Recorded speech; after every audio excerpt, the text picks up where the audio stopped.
পর্যটন আসলে শুধু সরকারের একার বিষয় না। পর্যটনটা সরকারি বেসরকারি উদ্যোগে সব দেশেই হয়ে থাকে, আমাদের দেশে হয়ে থাকে।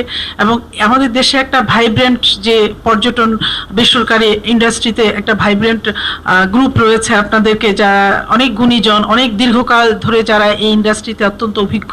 আসলে তাদের সবার সাথে আমার ওইভাবে পরিচিত হওয়ারও আমি পর্যটন কর্পোরেশনে আছি 9 মাসের মতো, তো সবার সাথে ওইভাবে পরিচয় হওয়ারও সুযোগ হয়নি। যাই হোক, আজকে এসে আমি আপনাদের অনেকের সাথে দেখতে পাচ্ছি, ভবিষ্যতে হয়তো আপনাদের সাথে আরো মিট করব, আরো জানার সুযোগ হবে।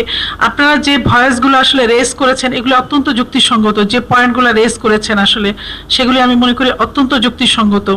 হ্যাঁ, আমাদের যে ডাটাবেজ, আমাদের রিসার্চ, আমাদের টিএসএ অ্যাকাউন্ট, আমাদের ট্যুরিজম রিসোর্স আইডেন্টিফিকেশন, এগুলি যে আসলে আমাদের নাই সেইভাবে, সেগুলি কিন্তু আমরা একমত, আসলে সত্যি আপনাদের সাথে একমত। যার জন্য বাংলাদেশে এত পর্যটনের সম্ভাবনা থাকা সত্ত্বেও আমরা এটাকে কাজে লাগাতে পারছি না, আমরা বিদেশিদের কাছে তুলে ধরতে পারছি না। তার আগেই কিন্তু আপনারাই বলেছেন যে পর্যটন স্থানগুলি অলরেডি আমাদের অনেকগুলো নষ্ট হয়ে যাচ্ছে, অথচ আমরা এগুলি বিদেশিদের কাছে আমরা তুলেই ধরতে পারলাম না। টাঙ্গুয়ার হাওর বলেন, সুন্দরবন বলেন, সেন্ট মার্টিন বলেন, এরকম যে মানে কক্সবাজার, কুয়াকাটা, যে ধরনের ট্যুরিজম হওয়া উচিত ছিল সেই ধরনের ট্যুরিজম আসলে আমরা করতে পারছি না। অথচ এই ধরনের বৈশিষ্ট্য নিয়েই অন্যান্য দেশে কিন্তু অনেক ট্যুরিজম করছে। তো আমরা সেখানে যেতে চাই, সরকারের উদ্দেশ্যেও সেটা, প্রাইভেট সেক্টরের উদ্দেশ্যেও সেটা। এখন আসলে দরকার আসলে কিভাবে যাব, হ্যাঁ, কিভাবে আমরা আমাদের গোলে পৌঁছাবো, সেই জন্য আসলেই আপনাদের সাপোর্ট খুবই প্রয়োজন।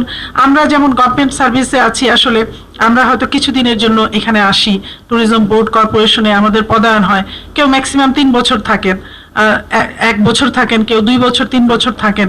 তো এই যে, কিন্তু আপনারা কিন্তু এখানে পার্মানেন্ট স্টেক হোল্ডার, সুতরাং সেই ক্ষেত্রে আসলে আপনাদের ভয়েসটাই যত মানে হাই হবে ভলিউমটা, তত আমি মনে করি এই ইন্ডাস্ট্রিতে আরো বিপ্লব ঘটবে এবং সরকারের কানে একবার না একবার তো পৌঁছাবে। আপনারা হতাশ হবেন না প্লিজ, অবশ্যই। এবং আমি যেগুলো শুনে যাচ্ছি আমি চেষ্টা করব আমার মেয়াদে আমি বাস্তবায়ন করার জন্য।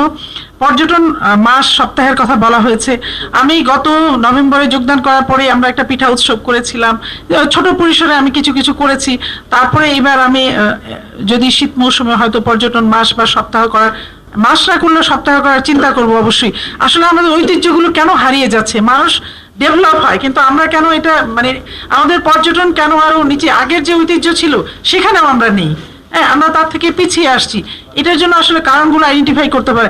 আমার মনে হয় সরকার যে এটাকে প্রায়োরিটি দিচ্ছে না তাও কিন্তু না, আমাদের কাগজে কলমে অনেক প্রায়োরিটি দেওয়া হচ্ছে, আমাদের ইন্ডাস্ট্রি পলিসিতে এটা ইন্ডাস্ট্রি হিসেবে স্বীকৃতি দেওয়া হচ্ছে, বিভিন্ন ইয়েতে এটা অবশ্যই হাইলাইট করা হচ্ছে। কিন্তু তারপরেও আমার মনে হয় কোথাও প্রাইভেট এবং পাবলিক এই পার্টনারশিপের মধ্যে কোথাও একটু গ্যাপ রয়েছে, হয়তো আমাদের আসলে সেই গ্যাপটা মিনিমাইজ করতে হবে।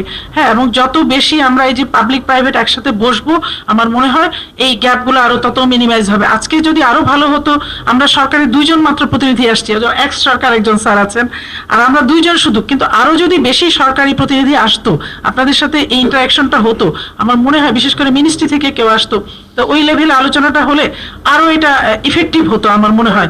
ভবিষ্যতে এটা আমি আশা করি আমরা আমাদের এন্ড থেকে মিনিস্ট্রির লেভেলে অবশ্যই জানা প্রয়োজন এগুলি, তবে আমরা ভেন্টিলেট করার অবশ্যই ট্রাই করব। আর আপনাদের কাছে রিকোয়েস্ট থাকবে যে আমাদের রেকর্ড নোটসটা যদি মিনিস্ট্রিতে বা আমাদের সব জায়গায় পৌঁছে যায়, আমরা সেটা নিয়েও কাজ করার চেষ্টা করব। আর বিশ্ব পর্যটন দিবসের এবার যে প্রতিপাদ্য, সেটার মূলই হচ্ছে যে সাস্টেনেবল ট্রান্সফরমেশন। আসলে আমরা আমাদের পরিবেশ, পৃথিবী সবকিছুকে বাঁচিয়ে রাখতে চাই ভবিষ্যৎ প্রজন্মের জন্য, কোনো কিছুর জন্য ধ্বংস না। এখনই আমরা হতাশ হয়ে যাচ্ছি যে আমাদের সুন্দর আমাদের যে সেন্ট মার্টিন বা যে সমস্ত ইসিএ গুলো আছে সেগুলি এখনই ক্রিটিক্যাল হিসাবে আমাদের এনভায়রনমেন্টের ক্রিটিক্যাল এরিয়া, এগুলোর প্রতি কিন্তু আমাদের যত্নবান হতে হবে। সেই জন্য কিন্তু দরকার আমাদের অ্যাওয়ারনেস। আমরা কিন্তু দায়িত্বশীল নাই। সাদা পাথরের কথাই দেখেন, সেখানে কি আমরা দায়িত্বশীল আচরণ করেছি? করিনি। সেখানে আসলে এই যে আমরা কোনো একটা স্পটের ক্ষেত্রে যেখানে ওভার ক্রাউডেড হয়ে যায় সেখানেও দায়িত্বশীল, যেমন টাঙ্গুয়ার হাওরে যেরকম ওভার ক্রাউডেড হচ্ছে। তো এইরকম দায়িত্বশীল আচরণের ক্ষেত্রে আমি মনে করি প্রাইভেট সেক্টরের ভয়েসটা রেজ করা খুবই প্রয়োজন। আপনারা যদি একটু আরো সেমিনার সিম্পোজিয়াম করে তাদেরকে এই সমস্ত ব্যবসায়ী বা ট্যুর অপারেটর যারা সম্পৃক্ত আছে তাদেরকে একটু সচেতনতা বৃদ্ধি করা দরকার। ট্যুরিজম মানে তো শুধু আয় না, ব্যবসা না। ট্যুরিজম মানে হচ্ছে একটা আমাদের কালচারের সংরক্ষণ, আমাদের পরিবেশ সংরক্ষণ, আমাদের লোকাল কমিউনিটিকে সংরক্ষণ, আর আমাদের এছাড়া আমাদের উইমেন ফ্রেন্ডলি ট্যুরিজমও আসলে এক্সপান্ড করা দরকার। ট্যুরিজমে কাজ করার অনেক সুযোগ রয়েছে।